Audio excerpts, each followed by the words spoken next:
मेरे दिव्य गुरुदेव श्री परमहंस योगानंद जी के द्वारा ये टॉपिक, अच्छा कार्य करने का अपना मन बना लें। यदि आप कुछ अच्छा कार्य करने का अपना मन बना लें तो इसे अवश्य करें।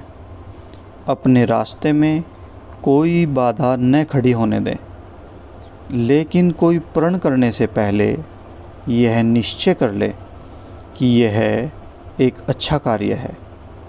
जब मैं अपना मन बना लेता हूँ तो मैं उसके विरोध में बिल्कुल भी नहीं कुछ भी नहीं सुनता। मैं कभी कभी निर्णय लेने में अधिक समय लगाता हूँ, परंतु जब मैं निश्चय कर लेता हूँ तो कुछ भी मुझे रोक नहीं सकता। जब आप अपने मन को बिल्कुल पक्का बना लेते हैं और फिर उस प्रण पर दृढ़ता से डटे रहते हैं तो आपके लिए ईश्वर का नियम कार्यरत हो जाता है। जब हम अच्छा इरादा करते हैं परंतु कभी कभी आदतें हमारी इच्छा के विपरीत ऐसे कार्य करने पर हमें विवश कर देती है जो दूसरों के लिए और हमारे लिए बहुत हानिकारक होते हैं। इसलिए यह निश्चय कर लें कि बुरी आदतों को अपने ऊपर हावी नहीं होने देंगे। अपनी आदतों को अपने ऊपर शासन क्यों करने देते हैं? आपके पूर्वज उन नियमों से मुक्त होने के लिए यहाँ आए थे और जो व्यक्ति की अंतरात्मा की आवाज़ के अनुसार कार्य करने की स्वतंत्रता को समाप्त करते थे। स्वतंत्र जन्मे अमेरिकन यह नहीं जानते कि कोई उनको आदेश दे। तब आप अपनी आदतों के द्वारा स्वयं को क्यों आदेशित होना देना चाहते हो? जैसे जब आप खाना नहीं चाहते और फिर भी आप खा लेते हो, तथा जब आप दूसरों के साथ लड़ना नहीं चाहते फिर भी लड़ लेते हो। इसका क्या कारण है? आपने स्वयं को बुरी आदतों का दास बना लिया है। अमेरिका में या किसी अन्य लोकतांत्रिक देश में पैदा हो जाना मात्र से हृदय और मन की स्वतंत्रता का आश्वासन नहीं मिल जाता।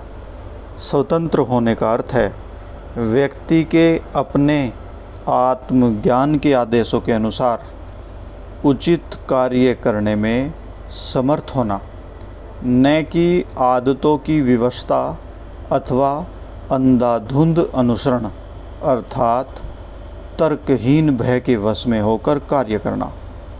ज्ञान सच्ची स्वतंत्रता को प्रदान करता है और यही एक वास्तविक चेतना है। जो आपको अच्छा लगे वही कार्य करना स्वतंत्रता नहीं है, यह स्वतंत्रता का दुरुपयोग है। मान लें आप एक घर में 20 अन्य लोगों के साथ रहते हैं, जिसमें से प्रत्येक यह मानता है कि स्वतंत्रता जो आपको अच्छी लगे उसे करने का ही अधिकार है और उसमें से प्रत्येक वह कार्य करना चाहता है जो दूसरों की इच्छाओं का विरोधी है। तो ऐसी परिस्थितियों में वास्तविक स्वतंत्रता नहीं हो सकती। स्वतंत्रता केवल स्वयं शासन के नियमों का अनुसरण करने से आती है। स्वतंत्र रूप से वह कार्य करना जिसे आपको करना चाहिए और जब आपको करना चाहिए उसे विवेक के द्वारा मार्गदर्शित होना, केवल यही वास्तविक स्वतंत्रता है। आदतों की दासता सबसे बुरी दासता है। स्वतंत्र होने का प्रण लें। इस प्रतिज्ञापन से अपनी आत्मा की स्वतंत्रता की दिव्य स्मृति को जागृत करें। इस तरह से याद करें, यद्यपि बचपन में मुझ में कुछ बुरी आदतें रही हैं, मैं उन्हें अपने ज्ञान और इच्छा की शक्ति के प्रयोग से दूर कर सकता हूँ। मैं अपने शरीर रूपी ग्रह का स्वामी हूँ। परंपरा द्वारा नहीं, ज्ञान के द्वारा मार्गदर्शन प्राप्त करें। एक व्यक्ति को दूसरे व्यक्ति से अलग रूप से कार्य करने को कौन बाध्य करता है? सोचने, कार्य करने, रहन सहन, परिवेश और राष्ट्रीयता की आदतें। प्रवृत्ति स्थिति में आदतें हम पर थोपी जाती हैं। मैं अपने ढंग से कार्य करता हूँ। जब सन 1920 में मैंने अमेरिका के लिए यात्रा आरंभ की तो मेरी लंबी दाढ़ी थी। आप सोचते होंगे कि दाढ़ी वाले व्यक्ति अधिक आदरणीय लगते होंगे और भारत में दाढ़ियाँ इसलिए सराही जाती हैं, परंतु जब मैं जहाज़ पर था मुझे समझाया गया कि किसी व्यक्ति की लंबी दाढ़ी देखने पर अमेरिकन लोग यह टिप्पणी करने से अधिक प्रवृत्त होंगे, देखो जंगल का एक जंगली आदमी जा रहा है। मेरे यह समझने के बाद कि बहुत कम अमेरिकन लोग दाढ़ी रखते हैं, मैं अपनी दाढ़ी त्यागने के लिए तैयार हो गया था, लेकिन मैंने प्रण किया कि मैं अपने बाल लंबे रखूँगा, क्योंकि मेरे गुरु स्वामी युक्तेश्वर जी अपने बाल लंबे रखते थे। इसलिए मुझे भी लंबे बालों को छोटे करने के लिए कोई प्रभावित नहीं कर पाया। यदि अब मुझे अपने लंबे बाल कटाने पड़ें तो वही लोग जिन्होंने वर्षों पहले इतने लंबे होने पर उपहास किया था, मेरे छोटे बाल रखने के कारण मुझ पर हंसेंगे और उन्हें लगेगा कि भीतरी व्यक्ति की महिमा भी छोटी हो गई है।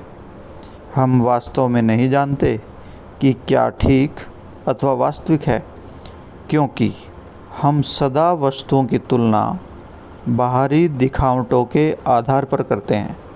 इसलिए हम अपने निर्णयों में प्राय गलत होते हैं। केवल दिखावटों के आधार पर कौन कह सकता है कि क्या ठीक है और क्या गलत है?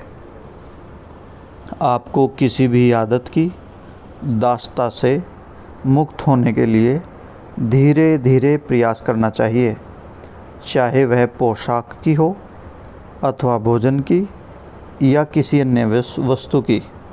अनेक लोग सोचते हैं कि उन्हें दिन में 3 बार मांस का सेवन करना आवश्यक है।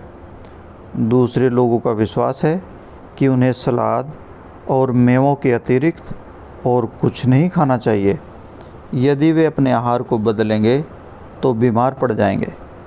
ऐसे विश्वास दास्ता का ही एक रूप है। आपको जीने की किसी भी आदत के साथ बंधने की स्वयं को छूट नहीं देनी चाहिए, बल्कि विवेक के अनुसार अपनी आदतों को बदलने के योग्य बनाना चाहिए। विवेक द्वारा मार्गदर्शित स्वतंत्र चयन की अपनी इच्छा की शक्ति का प्रयोग करके उचित जीवन जीना सीखें। एक रात्रि को नरम बिस्तर पर आराम से सोने से समर्थ बने और दूसरी रात्रि को उतने ही आराम से फर्श पर सोने में भी समर्थ बने। आदत के प्रति यह दिव्य अनासक्ति ही स्वतंत्रता है, जिसका भारत के गुरुजनों ने समर्थन किया है। जय गुरु जी।